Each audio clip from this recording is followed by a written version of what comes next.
autoestima, en el fortalecimiento de la identidad y en el orgullo de que es parte de nuestro patrimonio cultural, ¿no?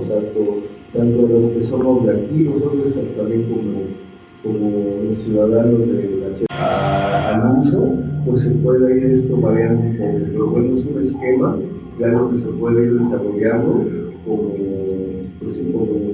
un programa, ¿no? La que sigue, ¿no?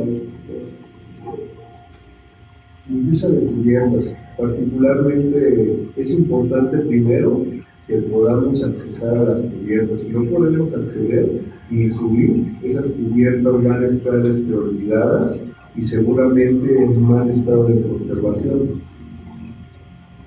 Entonces las azoteas, bajadas de aguas pluviales y las gárgolas, hay que por lo menos una vez al año antes de la temporada de lluvias. Es importante también, sobre todo después de cada fiesta, en la medida que sea posible evitar el tirar los cohetes encima de las cubiertas para que no se vayan llenando de basura, pero por lo menos después de cada fiesta pues también ir limpiando, ¿no? Para que no se vaya ahí haciendo reposición de basura y encharcamientos, y con el riesgo de que tengamos, además de pesos indeseables en las cubiertas, que tengamos mayores posibilidades de humedades. Vean, por ejemplo, no siempre son cohetes, ¿no? También la hojarasca de los árboles. Aquí tenemos una coladera pues medio mal puesta, nada más una malla, pero bueno, ya de alguna forma ya sirvió, pero es importante que todo esto se vaya limpiando. Parecen cosas muy sencillas, pero este tipo de cositas sencillas es como cepillarse los dientes. Le van dando más tiempo al esmalte dental, ¿no? Por ejemplo, esta cubierta ya se mantiene limpia, a pesar de tener unos elementos medio raros acá, bueno, que conserva sus canalones, pero las bajadas están limpias. ¿Qué es lo que quizás nos haya faltado ahí? Y bueno, se puede en algún momento poner algunas coladeras o algunas rejillas para que no se pasen las plantas. Limpieza de instalación sanitaria. Igual todo lo que constituye muchas instalaciones, tinatos, registros. También hay que considerar no nada más limpiar, sino también revisar, ¿no? Que esté fluyendo, pues sí, que esté fluyendo lo que tengo que fluir ahí, ¿no? Ya mi compañero les explicó ayer la importancia del cuidado de las instalaciones eléctricas, que puede ser un cuidado que pueda parecer, que pueda parecer muy sencillo, pero puede ser vital, ¿no? Por ejemplo, cambio de coladeras, limpieza de registros.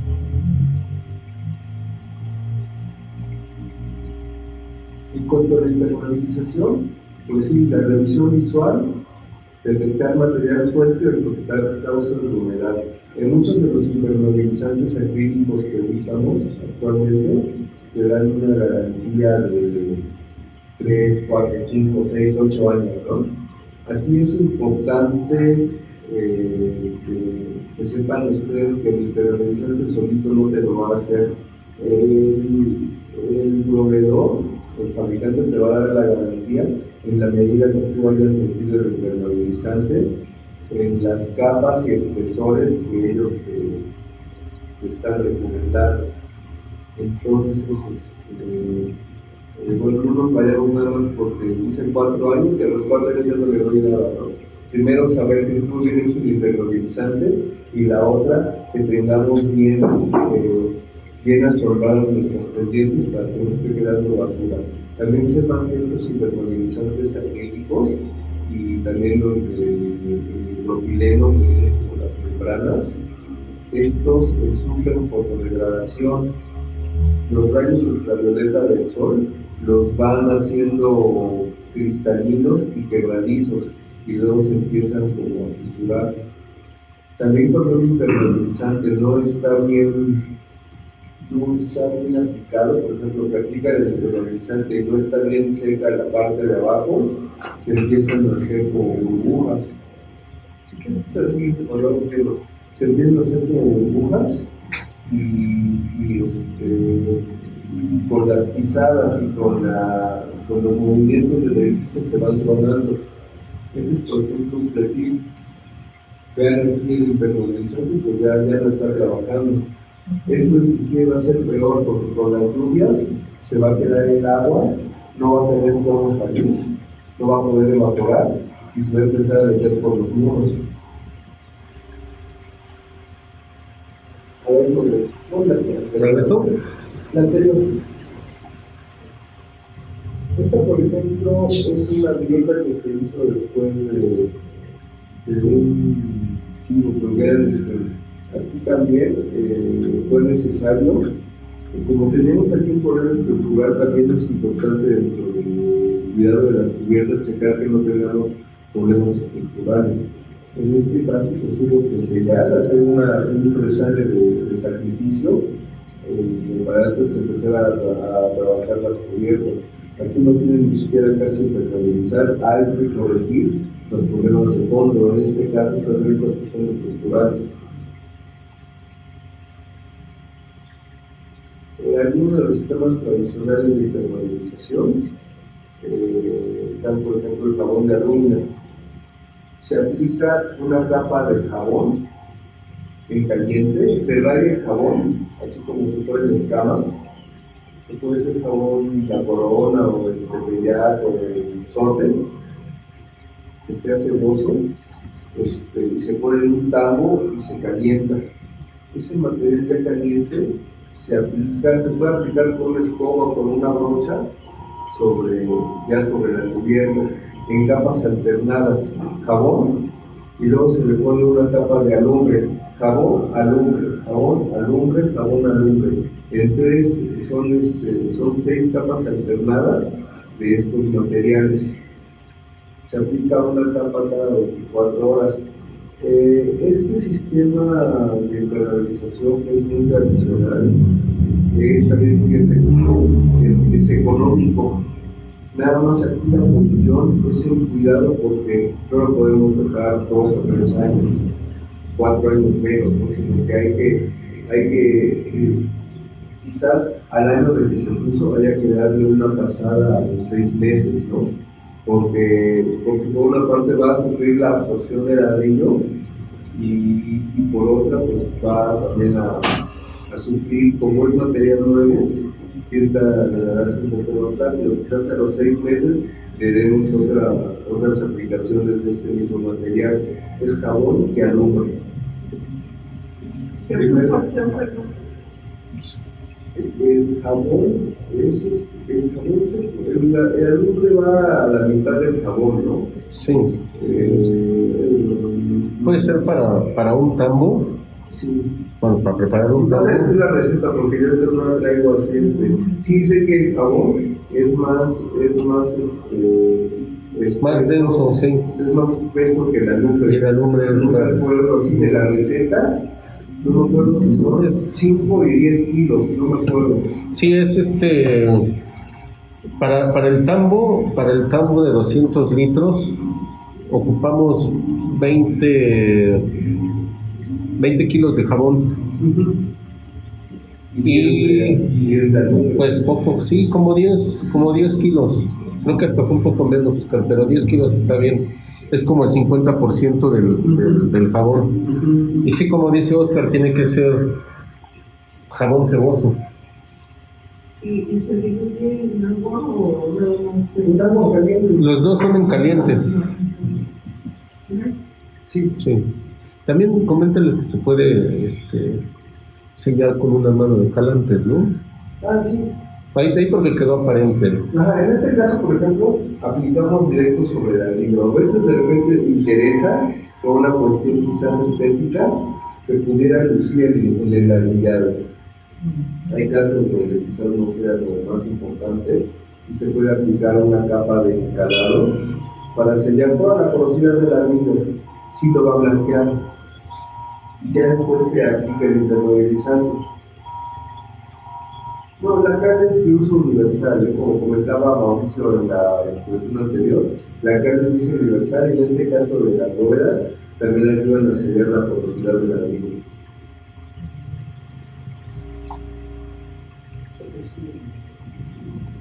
En este caso hicimos una impermeabilización acrílica, es aquí en Santana del Carrotejo. Se quitó todo el impermeabilizante que estaba ya deteriorado. Se hicieron estos resanes con un resanador industrial, pero vean cómo se tuvo que hacer en todos lados. Para ya después, cuando se aplica primero una capa de sellador, luego se hacen los resanes con el rellenador y después se aplican las capas necesarias del impermeabilizante. Ese es impermeabilizante acrílico. En la foto anterior pusimos lo que es un impermeabilizante artesanal, que es el jabón de alumina. Estos son impermeabilizantes ya industriales. Aquí también podríamos poner las membranas, podríamos poner algunos que son hasta tóxicos, pero bueno, aquí tratamos un poquito lo que nos interesa aquí es que siempre estén realizadas las impermeabilizaciones, que estén bien selladas, que no tengamos problemas estructurales por los que se esté metiendo el agua. Bueno, aquí es un resumen un poco de lo que comentó Diego Javier en el mantenimiento de la instalación eléctrica, ¿no? De que tengamos bien ocultos nuestros conductores, que no queden expuestos, que el material. En este caso es la Santa Veracruz. Esta parroquia se incendió al final, bueno, fue el año pasado me parece, o ya antepasado, y todo fue porque se metieron los indigentes y prendían sus fuegos y se empezó a quemar la madera de los encadenamientos, ¿no? O sea, ahí es falta de cuidado, de detectar que a pesar de toda la iglesia que estaba cerrada por obra, no hubo ese cuidado de checar la gente que ingresaba a este recinto. Por ejemplo, Notre Dame, en París, ¿no? Esa pues se incendió, inclusive durante las obras hubo pues, un descuido de los trabajadores y se empezó a quemar la madera y el material no también en el que estaban ellos trabajando, y bueno, pues perdimos prácticamente toda la cubierta, la aguja y muchos de los bienes muebles que estaban allá adentro. ¿Cuántos siglos de historia se perdieron de ellos? Sí, bueno, realmente tenía muchas. La aguja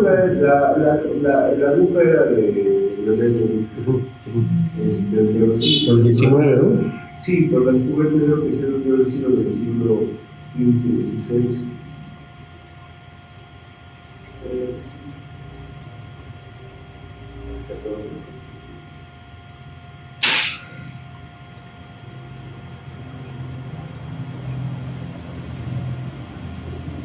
No podemos ocupar agua cuando tenemos, por ejemplo, recintos religiosos. ¿Por qué? Porque tenemos altares, tenemos estructuras de madera, y sí hay muy buenas opciones que nos puedan funcionar mejor que el agua, como los extinguidores de polvo ABC, los extinguidores de dióxido de carbono, e inclusive un simple tambito de arena contra incendios nos puede ayudar, pero en la medida de lo posible no meter agua, ¿no? Ni agua, ni hidrantes, ni rociadores. ¿Por qué? Porque tenemos sobre todo bienes muebles de madera. También es muy importante considerar la fumigación. La fumigación es para cuidar los elementos de madera. Sí, es importante que antes de entrar a un lugar que hayan tenido muchos años de abandono. También es importante entrar a fumigar, ¿por qué? Pues porque hay arañas, hay alacranes, escorpiones, todo lo que mosquitos que puedan ser por ahí patógenos. Entonces es importante que antes de que nosotros ingresemos a un lugar para trabajar, podamos proveer de una protección fundamental a nuestros trabajadores, que es una fumigación que puede ser a base de algún insecticida. Cuando no tenemos, cuando tenemos ya elementos que ya están prácticamente permanentes en nuestros inmuebles, por lo menos una fumigación anual. Ahorita vamos a ver algunos de los sistemas. Bueno, por ejemplo, esta es una torre. Vean, es una torre campanario que está abandonada por ya de décadas. Aquí más que nada lo que encontramos eran esqueletos de palomas, de aves, muchísimo excremento. Las excretas de estos animales pues provocan muchas infecciones respiratorias. Entonces es necesario que entre equipo con mascarillas antigases, fumiguen y al mismo tiempo que se pueda ir recogiendo esto. Es más que nada para activar a los trabajadores. Aquí en esta torre se van a hacer trabajos de consolidación. Vean aquí este compañero entra con un traje perfectamente cerrado, con guantes, y están aplicando un insecticida. Y también ellos mismos fueron limpiando toda esta basura que generaba el guano, generaba muchas infecciones, además de los daños a la cantera por los ácidos de estas sustancias. Entonces ahorita pues, no se puede se podría estar fumigando, pero con brocha pues es más tardado y no es tan efectivo. Aquí lo mejor es la termonebulización. Se aplica un gas, ahorita vemos qué tipo de gases son, para que el gas penetre por todos los intersticios de la madera y sobre todo donde tenemos o podamos tener larvas de los filófagos, como les comentó Mauricio, que es básicamente carcoma, polilla y termita. Estas prácticamente nos van a matar. Hay otros productos, por ejemplo es el Fosfexin 40, se aplica, es un sistema caro también. Lo que hacen estas tabletas es que gasifican, son tantas tabletas por metro cúbico de la atmósfera donde se va a fumigar. Bueno, también obviamente que se le haga espacios para que estos gases venenosos no se salgan y trabajen puntualmente en los elementos que nos interesa limpiar. Perdón, ¿puedo regresar al anterior?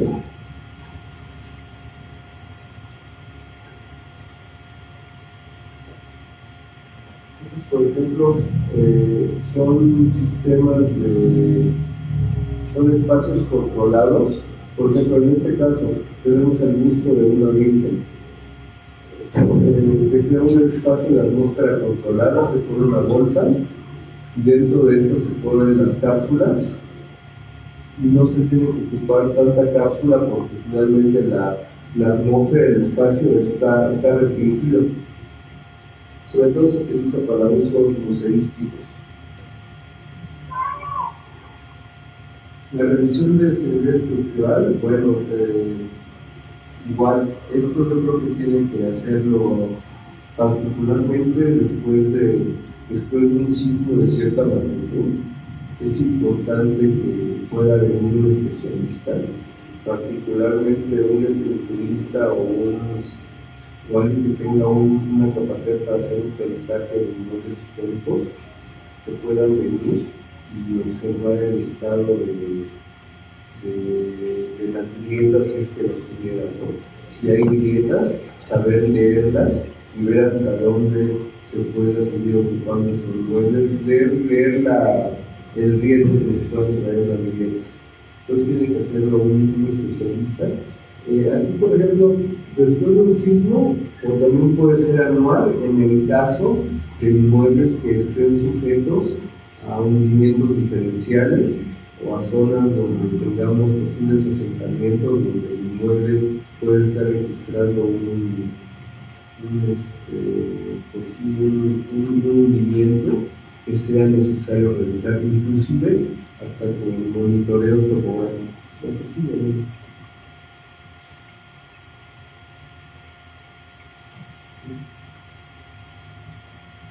Eso. Por ejemplo, después de los sismos, pues tratar de ver hasta dónde esta estructura es segura, hasta dónde puede uno permitir a la gente entrar en inmuebles que tienen ese tipo de daños. Aquí, por ejemplo, se usó un dron para poder evaluar la salud del cupulín y de las partes superiores de la torre. Hay veces donde a veces por la inaccesibilidad no se puede tener una lectura buena, pero con un dron sí nos ayuda porque nos da imágenes de gran resolución, ¿no? En este caso, por ejemplo, inmuebles que puedan estar sujetos a hundimientos, se hace un levantamiento topográfico que pueda ser como parte de un monitoreo. Si sentimos que el inmueble tiene un desplazamiento de 2 milímetros al año, pues estar viendo cómo se está comportando, si ese hundimiento que ya se ve gradeado es dinámico o ya se detuvo en el tiempo. Es bien importante leer eso para ver el comportamiento de un inmueble, y todo eso tiene que estar bajo el control de un perito especializado en estructuras. Para hacer cosas sencillas, va a permitirnos tanto el ingreso del agua como que el intemperismo nos puede estar afectando este material. Finalmente, los recubrimientos, entender, son artificiales. El recubrimiento se puede caer y se repone. Lo que tenemos que conservar es este elemento que es estructural. Aquí, por ejemplo, es una mala intervención, ¿no? Se resanó este recubrimiento con cemento. Aquí vean, esta es, por ejemplo, la cubierta del TECPAN, aquí en Tlatelolco, que fue una intervención de los años 60 de Villagrán. No, Pani. Entonces ya como esta cubierta se empieza a llenar de humedades, de salinidades. Bueno, el problema no era tanto aquí, el problema estaba en cubiertas, que estaba el impermeabilizante ya totalmente obsoleto. Tampoco tenían accesibilidad para hacer esas revisiones.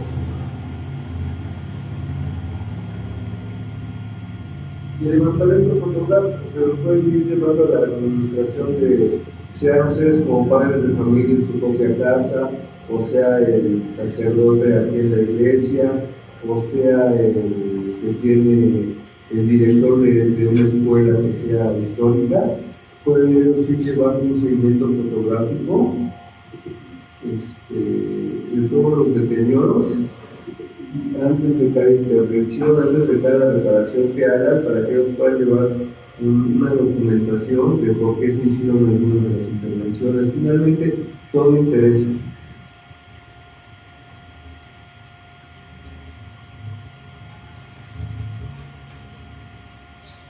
Por ejemplo, aquí estas cornisas, también en el centro de la Ciudad de México, desgraciadamente, si no interviene uno, las cornisas pues siguen el proceso de pulverización. Aquí, por ejemplo, cuando nosotros aquí se ha marcado esta grieta vertical, vemos por qué se hizo, pues porque la punta era colineal y obviamente ahí se marcó la grieta. Hubo que retirar buena parte del aplanado de este muro, rejuntar algunas de las piedras que habían perdido su punta natural, la cual era de piedra, y se tuvo que volver a aplanar. El deterioro de los elementos, inclusive el vandalismo, ¿no? También es parte de lo que hay que ir corrigiendo en la medida en la que nosotros tengamos también cuidado de nuestra barra, pues sí, Es una cuestión de paciencia, de estar teniendo nuestras cosas bien informadas, pero bueno, si viene el vandalismo, pues tampoco lo vamos a dejar ahí, ¿verdad? Claro que sí.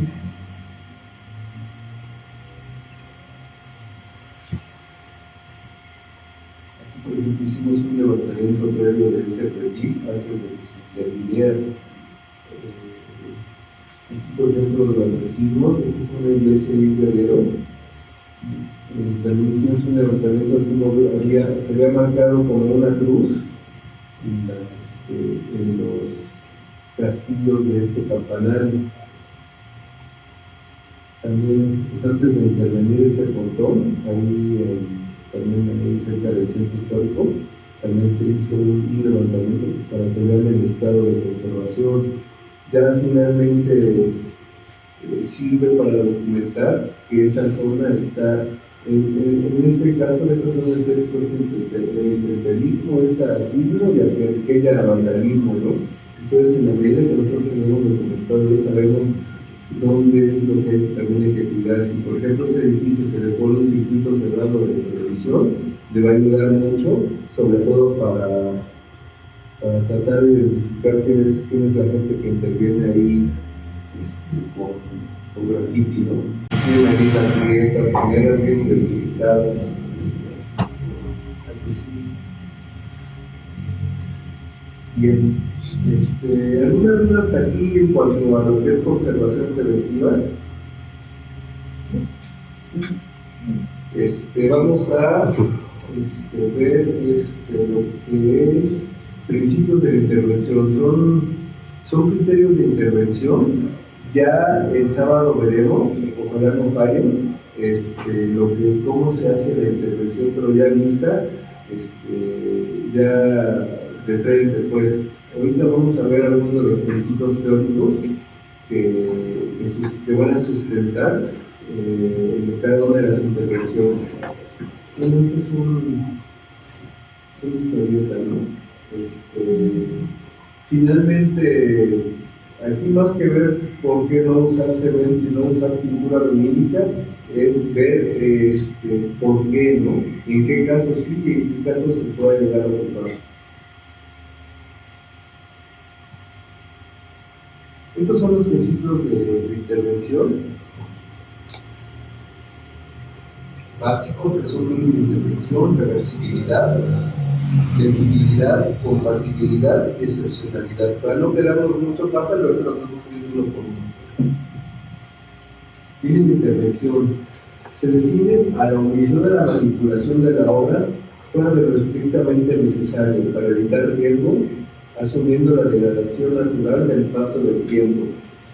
Esto es un poco como darle las mejores condiciones a la obra y dejar que el tiempo haga lo suyo, ¿no? El tiempo envejece, el tiempo le va a dar un tono especial a las pinturas, el tiempo le va a dar también quizás un colorcito a la piedra, pero que sea parte de su envejecimiento.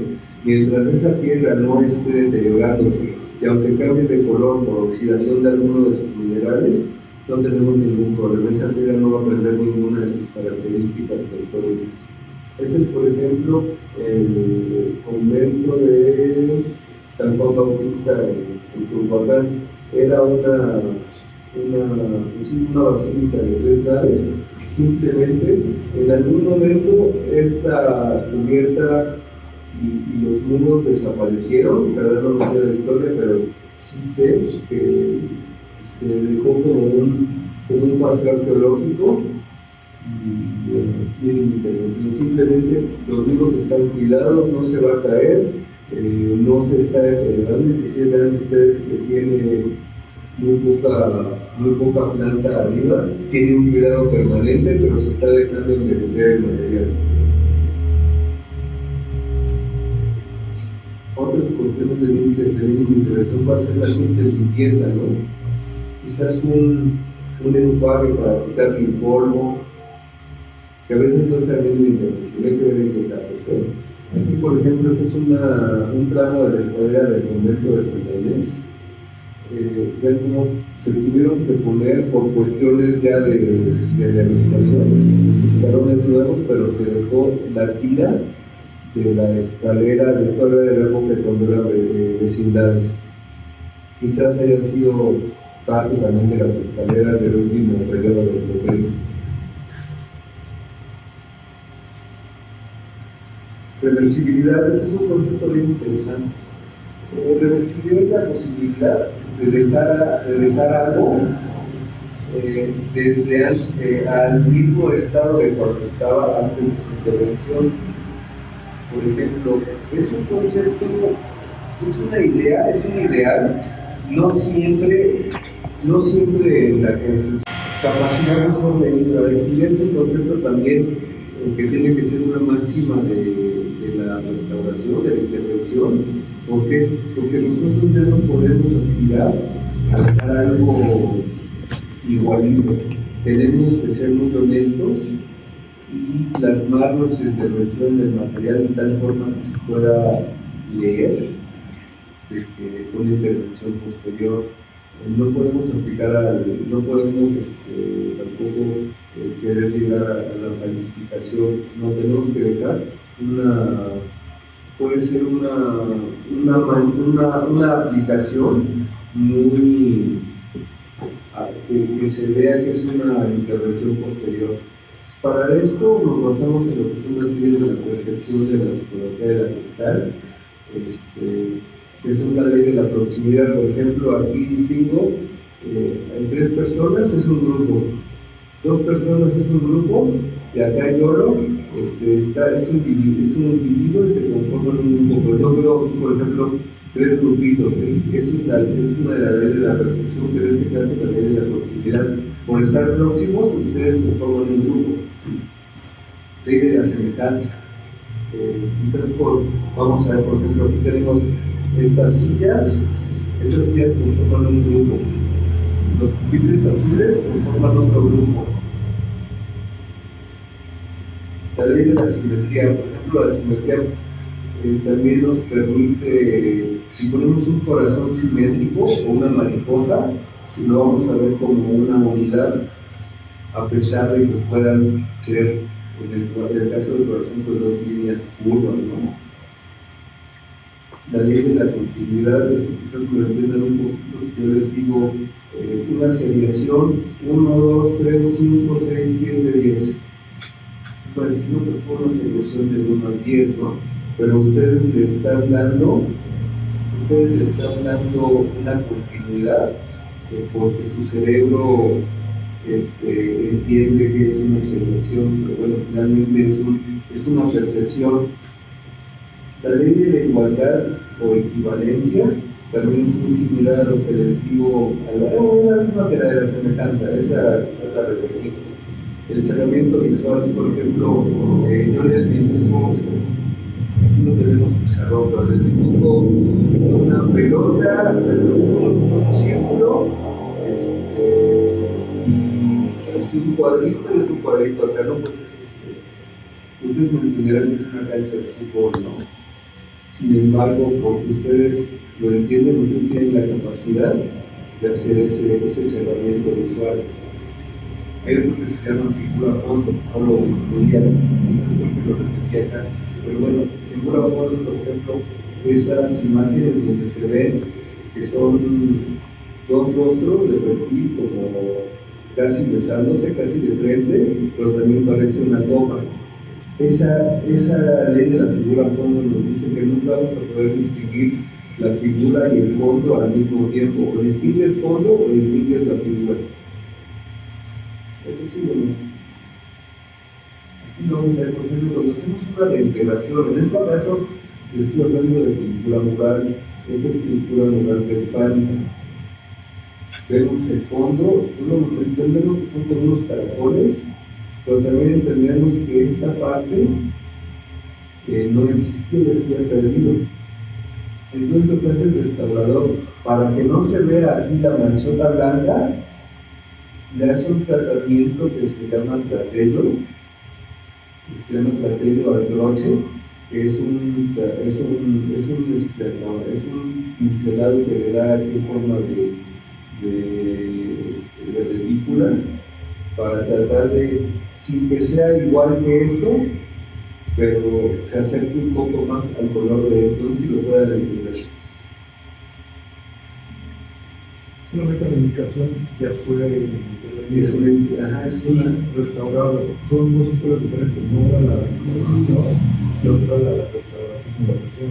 Sí, no, lo que pasa es que sí está, de alguna forma esta se consolidó. Si nosotros hubiéramos dejado esta laguna, que se llama laguna, la dejamos sin consolidar, es posible que esto se pueda seguir perdiendo, pero aquí se consolidó, se puso un ribete para que esto no se siguiera perdiendo, se puso el resale y nada más para dar una integridad cromática y dar este tipo de tratamiento. Por ejemplo, este es un retablo, también es estos son algunos restos de dorado que había, pero están en buen estado. Se hizo igual la reintegración con alguna masilla y se le da un tratelo, pero vean aquí nada más ocupando los colores primarios, rojo, azul y amarillo. Y entonces así como el ojo del restaurador le va dando para que no imitar esto, pero se da la indicación de que aquí hubo una intervención. Es una legibilidad leer. Ya en la cuestión de lo arquitectónico, este es el arco de Tito en Roma. Lo intervinieron Rossetti y Baillardier en finales del siglo XVIII, pero ven cómo aquí hubo un respeto a, esa es por ejemplo la arquitectura romana. Lo que hicieron estos restauradores es pusieron estas partes para poder servir de contrafuerte a esto, pero todo esto ya no lo pusieron con el mismo nivel de decoración. Vean por ejemplo aquí como la columna tiene un estriado, y esta columna que ya fue hecha nueva la dejaron lisa. ¿Para qué? Para que sea legible, para que se vea que es una intervención posterior a esto. Y a veces puede cambiar un poco el material, la legibilidad va a ser un poco relativa, pero cuando nosotros hacemos, no sé, vamos a hacer por ejemplo un elemento de este tipo, se pide que nosotros lo dejemos al 90% por lo menos de como está acá, ¿no? Para que no quede igualito, sino que se vea que es una intervención posterior. Esto es una cripta. Ven también cómo se hicieron las restituciones de la cantera. Teníamos esta pilastra y se reprodujo la cantera con material nuevo, ¿no? Por ejemplo, esta pilastra viene estriada. Bueno, es una columnita que viene estriada y estas ya se dejaron lisas. ¿Para qué? Para mantener su lectura. Finalmente tenemos un poquito de honestidad, no nos ponemos al nivel del autor, sino que damos también algo de que nosotros que es intervención posterior. Eso es muy importante, lo comentaba ahorita Mauricio, ¿no? La compatibilidad de los materiales. Nosotros, en la medida de lo posible, tenemos que ocupar materiales que funcionen bien entre ellos. A veces nos puede ser difícil manejar la reversibilidad, como les comentaba, ¿no? Pero la compatibilidad sí no la podemos dejar pasar. Porque un material que no trabaje bien con otro va a tender a desprenderse. Esa es, por ejemplo, la intervención que hicimos también aquí en Santana de Capoteco. Esta piedra está amarillenta porque estaba cubierta de tierra, pero nosotros metimos estas piedras que es el mismo tipo de piedra y finalmente a la hora de hacer esta consolidación estamos metiendo el mismo material. Se metieron aquí con estas dovelas, tenemos aquí una ley que se metieron estas dovelas de piedra, pero también se metieron otras piezas, otras incrustaciones con ladrillo. Los dos materiales son compatibles, sobre todo en este caso porque la bóveda tenía materiales mixtos, tenía ladrillo y piedra, también tenía desorden, pero bueno, por ser una cuestión estructural, se metió piedra brasa, que también había ahí. O sea, todo lo que se metió para la remodelación eran materiales que ya tenía la bóveda. Por ejemplo, se hizo un acabado en este contrafuerte, pero se hizo con cal y la misma tierra. La cal con la misma tierra tienen un fenómeno que se llama floculación, la cual permite que las arcillas del barro adquieran sus mejores propiedades al trabajar de forma unida con la cal.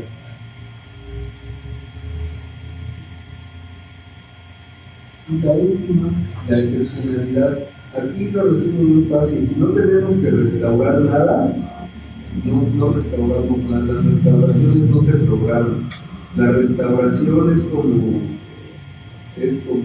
volvemos otra vez al dentista, ¿no? La restauración es ya cuando tenemos la pérdida de la pieza dentaria prácticamente ya evidente. Si no tenemos a qué restaurar, tampoco las podemos programar. No podemos decir, no, pues ya le toca restaurar en 5 años. No. Lo que vamos a hacer aquí de aquí a los 5 años es que cada 3 meses le vamos a dar una manita para su mantenimiento, pensando en que nunca se tenga eso de restaurar. Se refiere muy bien a que lo último que podemos hacer es restaurar. La excepción es la restauración. La restauración será la excepción en este caso. Sí. A menos que sea lo último necesario, no pensaríamos en restaurar los inmuebles, a menos de que tengamos algún problema estructural, algún problema de que podamos perder alguna pintura mural por las humedades, pues sí, habrá que restaurar, pero si el inmueble